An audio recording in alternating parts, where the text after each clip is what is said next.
Alors que Jésus marchait dans un épisode de sa vie, la Bible nous raconte qu'il a ressenti une puissance qui sortait de lui. Et oui, il portait la puissance de Dieu, mais il pouvait également ressentir lorsqu'il était défait d'une partie de cette puissance. C'est bien sûr le récit de cette femme qui était allée à la rencontre de Jésus parce qu'elle savait, elle avait la conviction qu'il avait la capacité de lui apporter un changement. Et c'est effectivement ce qu'elle a expérimenté. Dieu est puissant et cette puissance, il l'a manifestée en Jésus-Christ. Et nous l'avons dit lors de notre dernière émission, il nous a également investi de cette puissance. Salut à vous, chers téléspectateurs et internautes, et bienvenue à cette autre édition de votre programme Oasis, instant de réflexion, mais aussi moment de partage autour de la parole de Dieu. Vous l'avez certainement compris, aujourd'hui on parlera encore de la puissance de Dieu avec notre invité que nous accueillons avec beaucoup de joie. Salut à vous, Pasteur Martial, et bienvenue. Merci, salut Pasteur Eric. Très heureux de vous accueillir sur ce plateau. Moi également, merci. Et lors de notre dernière émission, nous avons parlé de l'amour de Dieu et de la manifestation de la puissance. Pour cette édition, nous voulons être un peu plus concrets, c'est-à-dire parler de la puissance de Dieu, mais surtout de ce lien entre la puissance et l'amour de Dieu que vous avez expérimenté, non seulement dans votre vie, mais également au travers de votre rencontre avec le Seigneur.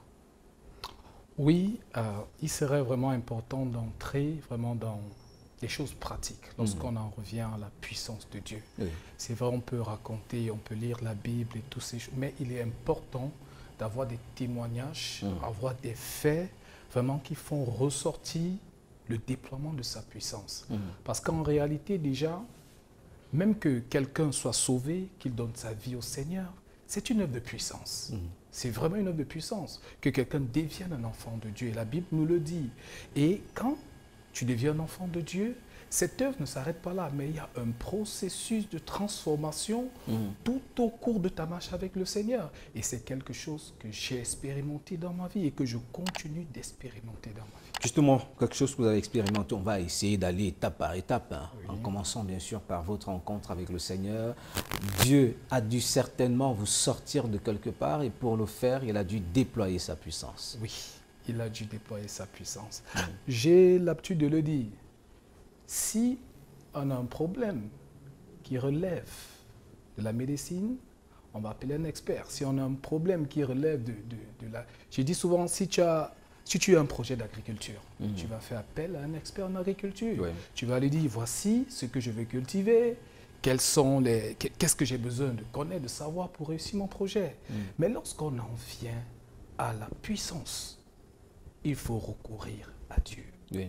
Vraiment, il faut recourir à Dieu. Moi, je dis toujours, il faut une puissance pour s'opposer à une autre puissance. Oui. Parce qu'en réalité, avant que les hommes ne viennent au Seigneur, ils sont captifs de la puissance des ténèbres. Ils sont liés par le diable. Ce n'est pas une intelligence, ce n'est pas un raisonnement qui peut les faire sortir de là. Il faut qu'une puissance, il faut que la puissance de Dieu soit déployée, soit libérée pour les faire sortir de là. Et bien sûr, vous étiez à un moment, vous l'avez dit tout à l'heure, assujetti à l'influence de Satan, contrôlé, dominé par la puissance du péché. Oui, dominé par la puissance du péché.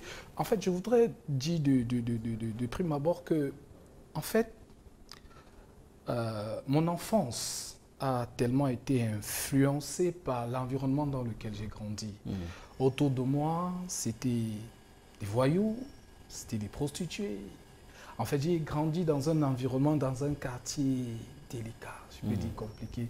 Ce qui a fait que très jeune, j'ai eu à me frotter à un certain nombre de choses. Oui. Déjà très jeune, j'étais livré au jeu du hasard. Dans mon quartier même, j'étais reconnu comme l'expert. Mes amis avaient l'habitude de dire que le cœur que j'ai, non, vraiment, c'est respect. C'est respect. C'est ça le mot, respect. Donc en fait, ça s'est enchaîné. C'est comme ça, très tôt, je suis entré dans une vie de débauche. Parce qu'autour de moi, c'est ce qui se pratique. En fait, vous avez été influencé par votre environnement. Oui, j'ai été influencé par mon environnement, vraiment influencé. Ce qui fait que très tôt, j'ai eu à commettre des actes très ignobles, si je peux dire ainsi. En fait, c'était arrivé au point où, même dans ma famille, dans ma maison, on ne pouvait plus me faire confiance. On savait que j'étais quelqu'un de dangereux.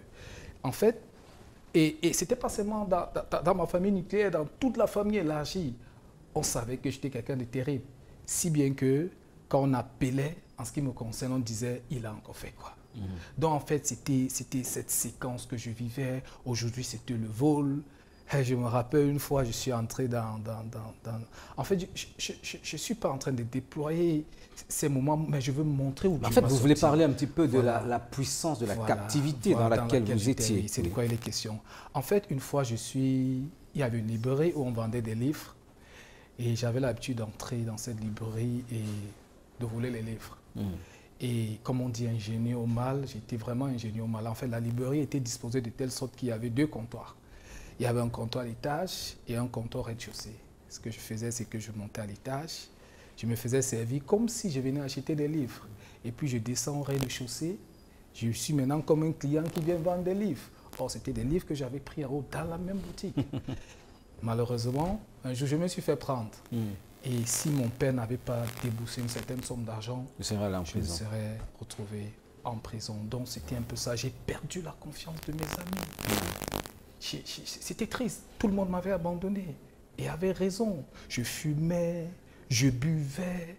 C'est vraiment les ténèbres m'avaient englouti. Alors, dans ce contexte, dans cet environnement, quelle était votre relation avec Dieu? Je voudrais déjà dire que mon père était assez religieux. Bon, lui-même n'allait pas à l'église, mais ce qu'il faisait, c'était d'encourager ses enfants à l'église. En fait, il n'était pas un modèle de ce qu'il encourageait les autres à faire. Voilà, donc ce qui fait que très tôt, très jeune, mon père m'a encouragé à aller à l'église catholique. Là-bas, je me suis fait baptiser. J'ai pris la communion, j'étais enfant de chœur, ce qui se tenait auprès du prêtre. C'était servant de messe. Servant de messe. Ouais. Donc c'était ça mon enfance. J'étais un peu dans ces choses-là. Mais à un certain moment donné, j'ai réalisé que la vie que je menais, bien que c'était un environnement religieux, mais je me suis rendu compte que ce que je faisais ne me permettait pas d'être dans cet endroit. Ce qui fait qu'à un moment donné, j'ai arrêté d'aller à l'église. J'ai dit, bon, autant faire ce que je sais faire et de le faire pleinement et laisser ces choses à côté. Donc, mon enfance a été un peu marquée par cette vie religieuse. Mais à un certain moment donné, je me suis déconnecté de ça parce que je me suis rendu compte que en fait, ça ne me servait à rien. Ça ne m'amenait nulle part. Ça ne cadrait pas avec le mode de vie que j'avais. Ce qui fait que j'ai totalement abandonné et je me suis activement engagé maintenant dans cette vie de désordre et de débauche dans laquelle j'étais. Une vie de folie, on dira. Oui, une vie de désordre, une vie rempli tout simplement de manœuvres de l'ennemi. Et vous évoluez dans ce parcours jusqu'à quel moment? Oui, j'évolue dans ce parcours jusqu'à quel moment? En fait, quand cela commence, je me rappelle bien parce que cela avait cadré un peu avec le décès de ma maman. C'est vrai que déjà, je faisais des petites scènes, mais quand je perds ma maman, ça m'ébranle. Et ça m'amène à m'investir davantage dans cette vie de désordre, de folie. Et puis, je suis engagé, si bien qu'à un moment donné, j'abandonne l'école. Je me rappelle, j'avais eu le probatoire. Oui, j'avais le probatoire. Et l'année qui suivait, je devais faire le bac. Mais à cause du fait que j'étais engagé vraiment dans une vie de désordre, j'abandonne l'école. Je laisse tout ça derrière moi et puis je commence activement à me retrouver dans des scènes de désordre, des scènes de vol, des scènes de... C'était vraiment très compliqué. Si bien qu'à un moment donné, je me retrouve en train de fuir ma ville natale, où j'avais grandi à Yaoundé, parce que j'étais comme traqué. Tout le monde me recherchait. Je devais de l'argent à gauche, j'avais escroqué à droite, j'avais abusé ici. Je me retrouve en train de fuir ma ville natale qui était Yaoundé et je me retrouve dans une ville, dans un village, si je puis dire ainsi, qu'on appelle Loum. Et quand j'arrive là-bas, j'y vais sous un coup de tête. Je me retrouve dans un moment et dis que waouh, je suis tellement recherché, tout le monde me cherche. C'est comme ça que je parviens à avoir un peu d'argent. Et puis, je prends le bus, je me retrouve à Loum sans dire à personne. À personne. Quand j'arrive là-bas, j'arrive chez ma tante. C'était ma tante qui était là-bas. Quand j'arrive chez elle, en fait, on me cherchait déjà partout. C'est quand on l'appelle et qu'on lui demande je suis, qu'elle dit... En fait, quand elle me voit, parce qu'elle connaissait la petite histoire en ce qui me concerne, elle appelle Yaoundé pour dire que je suis arrivé à Loum, ouais. À Loum, qu'est-ce qui se passe? Alors on se rend compte, ouf, il est là-bas, ok. Donc quand j'arrive à Loum, je continue cette même vie. Mais je voudrais reconnaître qu'au fond de moi, il y avait comme un cri. Il y avait comme des pleurs. Ouais. Je me sentais mal. Et je savais qu'il n'y avait que Dieu pour m'aider. Je me rappelle une fois, à la maison, on avait organisé une réunion familiale pour mon cas, parce que c'était grave, tout le monde était là, tout le monde parlait. Oh, tu as fait ceci, on a donné la parole même à ma dernière petite sœur qui me faisait des remontrances. Non, tonton, tu ne peux pas te comporter comme ça et tout. En fait, je saignais à l'intérieur de moi. Je voulais changer. Je voulais vivre quelque chose de différent. J'avais perdu tous mes amis. Mais en fait, vous étiez captif. J'étais captif. Assujetti à la puissance de Satan. Assujetti à la puissance de Satan. Oui, j'étais captif. Je voulais sortir de là. Et je ne parvenais pas. Je me rappelle une fois, j'avais fait un peu d'effort pour arrêter de fumer. Je crois que j'avais fait 2 semaines. Mais après ça, je suis rentré de plus belle. Donc, pour montrer à quel point je voulais sortir de là, cette vie ne me faisait pas plaisir. Cette vie ne me faisait pas du bien. En fait, j'avais fumé jusqu'au point où je commençais à sentir mal à la poitrine. Déjà, ma santé était endommagée. Rien qu'à cause de cela, je voulais arrêter de fumer, mais je ne parvenais pas. Donc, en fait, au fond de moi, je savais qu'il n'y avait que Dieu pour m'aider. Il n'y avait que Dieu pour intervenir, pour vous aider. Et peut-être, alors que vous nous regardez à cet instant, c'est votre cas, vous êtes dans une vie qui semble ne plus vous plaire. Vous êtes dans une vie où vous avez le sentiment d'être captif, mais au fond de vous, il y a ce cri, il y a cette voix qui vous dit que Dieu peut vous sortir de là. Comment est-ce qu'il va le faire? Justement, nous aurons l'occasion d'en parler dans la deuxième partie de cette émission, juste après cette petite pause que nous offre la chorale Integrity for All. On parlera de la puissance de Dieu qui a la capacité justement de nous sortir même des liens et des chaînes de Satan, juste après cette pause.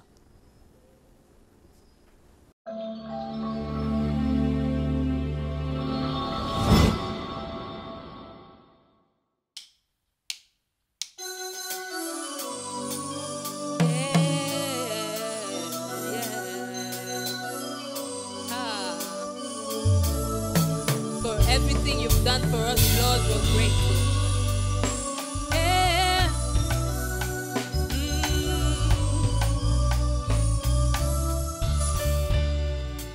I've come to praise you for your goodness and your kindness, your faithfulness and love you've shown to me. 'Cause even when I fall, you pick me up. Your mercies ever new. More, more, more, Jesus Christ, more. Hey, sing, I've come to praise you for your goodness and your kindness, your faithfulness and love you've shown to me. Hey, 'cause even when I fall, you pick me up. Your mercies ever new. More, more, more, Jesus Christ, more. Everybody help me sing it. More, more, more, yes, more. For all that you have done, say, and all that you will do. Say more, more, more, yeah. He's been a great God to us, and we are here to celebrate Him. Now let me testify. Men rejected me, looked down on me and said I would make it, but the one that lives in me is greater than he that lives in the world. He said he'll never leave me and never will forsake me. So more, more, more, Jesus Christ, more. Can I take it one more time? Men rejected me, looked down on me and said I would make it, but the one that lives in me is greater than he that lives in the world. Says and never will forsake me. More, more, more. Yeah, yeah, yeah. Come on, let's dance for the Lord.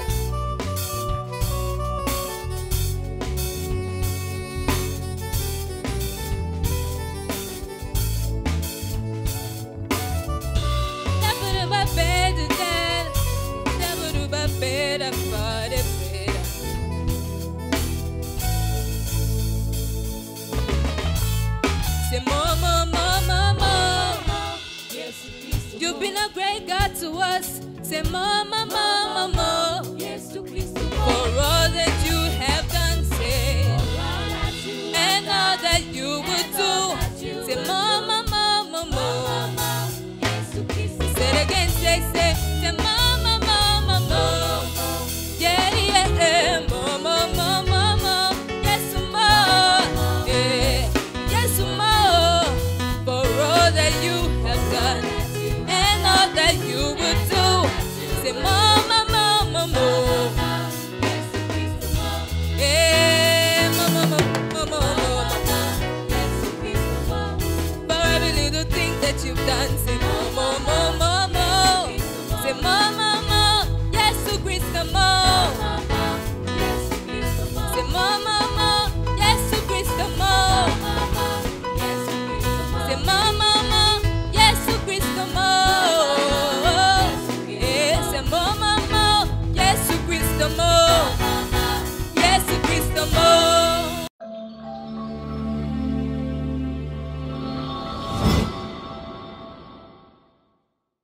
Nous sommes de retour avec bien sûr notre invité, le pasteur Djongé Martial, qui nous parle de l'amour et de la puissance de Dieu, mais surtout de son expérience. Il a eu l'occasion dans sa vie et surtout tout au long de son parcours d'expérimenter l'amour et la puissance de Dieu. Avant cette pause que nous propose la chorale Integrity for All, on a parlé de votre vie, mais surtout de ces cris qui étaient dans votre cœur et qui vous a progressivement conduit vers une rencontre avec le Seigneur. Vous avez eu l'occasion de recevoir l'amour de Dieu, mais surtout de bénéficier de la puissance de Dieu qui vous a sorti des ténèbres. Oui, pasteur Eric, j'ai bénéficié de l'amour de Dieu. Je vais commencer par là. En fait, dans ce cri qui résonnait dans mon cœur, par un concours de circonstances, un jour j'ai été invité dans une église. On a parlé de Jésus qui libère. On a parlé de l'amour de Dieu. Et je me suis dit, pourquoi pas? Et comme je l'ai dit avant, en fait, il y avait déjà cette voix qui m'interpellait. Si bien que quand cette occasion m'a été offerte, j'ai saisi cette occasion. Et puis, j'ai donné ma vie au Seigneur. Et immédiatement après avoir donné ma vie au Seigneur, j'ai ressenti un amour. J'ai ressenti à quel point j'étais aimé, à quel point j'étais encore considéré. En fait, je le dis pourquoi? Parce que tout le monde m'avait rejeté. Je le dis bien, tout le monde. Même des amis, je n'en avais plus. Donc, quand j'expérimente l'amour de Dieu, waouh, c'était extraordinaire. J'ai manifesté une paix incroyable. Je me rappelle, dans la maison où j'étais, c'était chez ma tante, comme j'ai précisé tout à l'heure. Elle-même, quand elle me regardait, elle n'en revenait pas. Elle savait que celui-ci, il y a quelque chose qui s'est passé dans ma vie. C'était une joie débordante. Je pouvais tout lui faire. Je me rappelle, parfois, je me retrouvais en train d'aller au champ à des kilomètres pour lui chercher du bois que je portais sur ma tête et je revenais en chantant, tout joyeux. J'étais inondé de joie, rempli de l'amour de Dieu. Et c'est comme ça que ça a évolué. J'ai ressenti cet amour qui m'a vraiment établi dans une paix. Mais je ne savais pas qu'après ça, il devait avoir une manifestation de puissance. De puissance, oui. Oui, il devait, je ne savais pas. Et comme je l'ai dit tantôt, j'étais tellement devenu addict d'un certain nombre de choses. Je fumais, je buvais, j'étais alcoolique, si je peux le dire ainsi. J'étais engagé dans toutes ces choses. Mais pendant que j'avançais, à un moment donné, je me rends compte que je ne fume plus. Waouh! Je me rends compte... Vous n'avez pas fait de cure de désintoxication? Non, rien de toutes ces choses. C'était incroyable. Oui. À un moment donné, je me rends compte que je ne fume plus. À un moment donné, je me rends compte que je ne suis plus intéressé par l'alcool. À un moment donné, je me rends compte que je ne suis plus intéressé par le sexe opposé. Je dis, waouh, qu'est-ce qui se passe? C'est ça qui m'a permis de commencer à comprendre qu'il y avait une puissance qui était à l'œuvre. Parce que je savais que j'avais essayé de moi-même, je n'avais pas pu. J'ai commencé à expérimenter cette délivrance, cette libération. Et en fait, je soupirais après ces choses en fait dans mon cœur. Quand je suis venu au Seigneur Jésus, Je voulais être libre de ces choses. C'est comme ça que j'ai commencé à expérimenter cette puissance de Dieu qui a commencé à me libérer. Comme je l'ai dit, me libérer de l'alcool, me libérer de la cigarette, me libérer de l'immoralité et de toutes ces choses-là. Mon caractère était transformé. Et je me rappelle, j'avais un chant que j'aimais chanter. Et même aujourd'hui, quand ma tante me voit, elle chante ce chant. J'avais l'habitude de dire, tout a changé, oh. Tout a changé, oh, avec Jésus dans ma vie, tout a changé. En fait, tout avait changé. La puissance de Dieu était à l'œuvre. Et c'est comme ça que j'ai avancé dans ma vie chrétienne. Et en fait, un autre élément que je voulais mentionner, c'est que j'avais abandonné l'école quand j'avais eu le probatoire. Ça faisait 5 ans. Et quand je donne ma vie au Seigneur, le bac c'est dans 3 mois. J'ai fait 5 ans sans fréquenter, vous vous rendez compte? Et j'avais fait une série scientifique. J'avais eu un probatoire C. Donc je devais faire un bac C. Oui. 3 mois. Je donne ma vie au Seigneur 3 mois avant le bac. Mais je ressens une voix au fond de moi qui me dit, va présenter cet examen. Je dis, ok, pourquoi pas. J'envoie mon dossier. Je me rappelle, j'ai envoyé mon dossier à la dernière minute. Et puis c'est comme ça que je me mets au travail. Je me rappelle quand j'ai recommencé à étudier, même les mathématiques de la 3e, j'avais oublié. Je me rappelle les identités remarquables, j'avais tout oublié. Mais il y avait comme une puissance qui était en train de me ramener ces choses. Une sorte de renouvellement. Un renouvellement de l'intelligence. Ouais. Comme par, je ne sais pas, comme si c'était une lumière. Je me rappelle d'une scène, j'étudiais avec mes amis. Je crois qu'on était en train de faire un exercice de physique. On était bloqué à un certain niveau. Je crois qu'on était 4, on était bloqués là. On n'avançait pas, on ne savait pas, on était bloqué au niveau de l'exercice. Ce n'est pas moi qui avais la craie. Après, j'ai dit à mon ami, donne-moi un peu la craie. Ce n'est pas comme si je savais déjà ce que je vais faire. J'ai pris la craie, j'ai commencé, je me suis lancé dans un cheminement. Et pendant que je vois, tous mes amis me voient comme la réponse est en train de se dessiner, de se dessiner, jusqu'au point où je suis arrivé à la réponse. Comme juste... C'était comme une lumière. C'était comme un miracle qui se produisait. Un de mes amis m'a dit, mais car ton Dieu là, il doit être vrai. Hein? En fait, c'est comme ça que pendant que j'étudiais, des choses venaient. Et je vous dis une chose, c'est que c'est le seul examen que j'ai composé, que j'étais sûr que je devais passer. Et à la fin, j'ai obtenu mon bac. Et pour moi, c'était un miracle. Une manifestation de la puissance de Dieu. C'était une manifestation de la puissance de Dieu. Au-delà de juste manifester son amour, le Seigneur se déploie justement avec puissance et vous l'avez dit, il vous a sorti des chaînes de la captivité. Au-delà de vous sortir des chaînes de la captivité, il vous a restauré dans votre intelligence. Oui. Et aujourd'hui, dans votre vie, certainement, vous voyez encore la manifestation de sa puissance. Ah oui, encore la manifestation de sa puissance. En fait, déjà, après que j'ai mon bac, je retourne sur Yaoundé. Et puis, je fais une formation professionnelle et puis je commence à travailler. Par la grâce de Dieu, ce que je considère également comme un miracle, le Seigneur me donne une formidable épouse. On se marie et Dieu nous donne des enfants. Mais professionnellement, c'est pas facile. C'est compliqué. Je suis dans une entreprise où c'est pas facile, c'est compliqué. Et à un moment donné, je reçois dans mon esprit de laisser tomber ce travail. Je me rappelle, ma femme n'était pas d'accord. Elle m'a dit, tu ne peux pas démissionner d'un emploi quand tu n'as pas un autre emploi. Je me rappelle, je lui avais dit, je ne vais jamais oublier ça. Je lui ai dit, chérie, tu sais, je sais que je peux me tromper en démissionnant. Mais la chose dont je suis sûr, c'est que Dieu est mon Père. Et que même si je me trompe, il ne va pas m'abandonner. C'est comme ça que je démissionne et puis je suis à la maison pour un temps. Je crois 1 mois, 2 mois après, des opportunités s'ouvrent. Commence à se présenter. Oui, des opportunités s'ouvrent à moi. Et c'est comme ça que la grâce de Dieu commence à se manifester financièrement. C'est comme ça que nous commençons à prendre de l'envol, à évoluer sur le plan professionnel. Et là, je ne peux que parler de moi. Également, mon épouse, c'est ce qu'elle expérimentait à son niveau.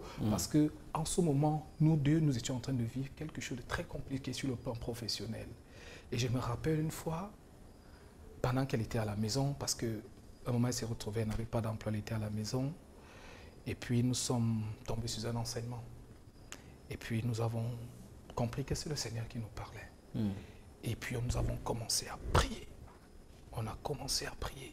Parce que le Seigneur nous avait fait comprendre que ce n'était pas des choses normales qui arrivaient. Et quand on a commencé à prier, comme par un miracle, les choses ont commencé à changer de façon extraordinaire.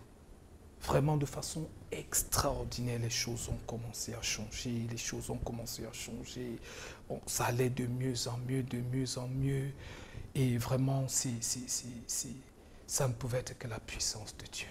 La puissance de Dieu, en fait, vous l'avez vécu et cela n'est pas que votre partage, vous nous le dites. Oui. Dieu rend encore sa puissance disponible aujourd'hui. Oui, Dieu rend encore sa puissance disponible aujourd'hui. Parce qu'en réalité, et j'ai l'habitude de le dire, le Seigneur Jésus est venu pour une catégorie de personnes. Il est venu pour les délaisser.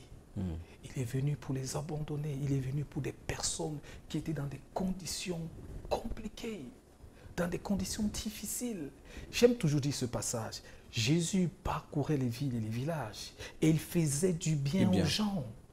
Il faisait du bien aux gens. Il arrivait ici, il voyait quelqu'un qui était malade, il le guérissait. Il continuait là-bas, il rencontrait un aveugle, il lui rend la vue, il trouve un mort là-bas, il le ressuscite. En fait, c'était ça la vie de Jésus. C'est pour ça qu'il était venu. Et encore aujourd'hui, il est là. Sa puissance est disponible. Sa grâce est disponible pour apporter ce qu'il a fait dans ma vie, dans la vie de quiconque est disponible, dans la vie de quiconque a la foi pour croire que le Seigneur Jésus est capable de le faire dans sa vie. Jésus, non seulement nous manifeste son amour, mais il déploie également sa puissance. C'est vrai, lorsqu'on a juste compris son amour et qu'on ne réalise pas sa puissance, on a le sentiment, voilà, qu'on est juste bénéficiaire de sa miséricorde, mais au-delà de sa miséricorde, il déploie également sa puissance pour nous sortir des situations difficiles et mener les batailles à nos côtés. Je ne sais quelles sont vos batailles, quelles sont vos difficultés, et même de quoi vous voulez vous séparer et vous ne parvenez pas. Mais Jésus a la puissance nécessaire pour vous sortir de là. Et nous voulons vous donner l'opportunité de prier avec quelques personnes qui nous regardent et qui peut-être en ce moment se posent bien des questions par rapport à leur destinée, se posent des questions par rapport à l'esclavage dans lequel ils se trouvent, la puissance de Satan qui les tient captifs. Nous voulons vous donner l'opportunité de prier avec vous, car vous avez vu l'amour de Dieu et vous avez également été témoin de la puissance de Dieu. Merci, Pasteur Eric. Je reçois cela toujours comme un privilège. De prier par rapport à cela, parce que c'est quelque chose que j'ai expérimenté et je sais qu'il y en a tellement qui ont besoin de ça. Donc je voulais dire à nos téléspectateurs, ceux-là qui nous écoutent, peut-être tu es lié par un péché, peut-être tu es lié par une maladie, peut-être tu es dans une circonstance professionnelle qui n'est pas comme tu voudrais. Tu cherches de l'emploi, tu as besoin d'un enfant, tu as besoin d'un conjoint, tu veux te marier. Je voulais te rassurer d'une chose, c'est que la puissance de Dieu est encore disponible pour t'accorder cette grâce et pour t'accorder cette faveur. Je voudrais qu'en ce moment, que tu fixes tes regards sur le Seigneur. Je ne sais pas quel est ton besoin, je ne sais pas quel est ton problème, mais je voudrais que tu le présentes à Dieu maintenant et que tu dises, Seigneur, voici ma situation, telle est la condition dans laquelle je me trouve et je voudrais, Seigneur, que ta puissance soit libérée maintenant pour m'affranchir et pour me délivrer au nom de Jésus. Nous prions au nom de Jésus-Christ pour tous ceux-là qui sont tenus captifs par un péché quelconque. Nous déclarons maintenant que par le nom puissant du Seigneur Jésus, tu es délivré et tu es libéré et que tu entres dans ton héritage qui est la sanctification que le Seigneur Jésus-Christ a acquis pour nous à la croix.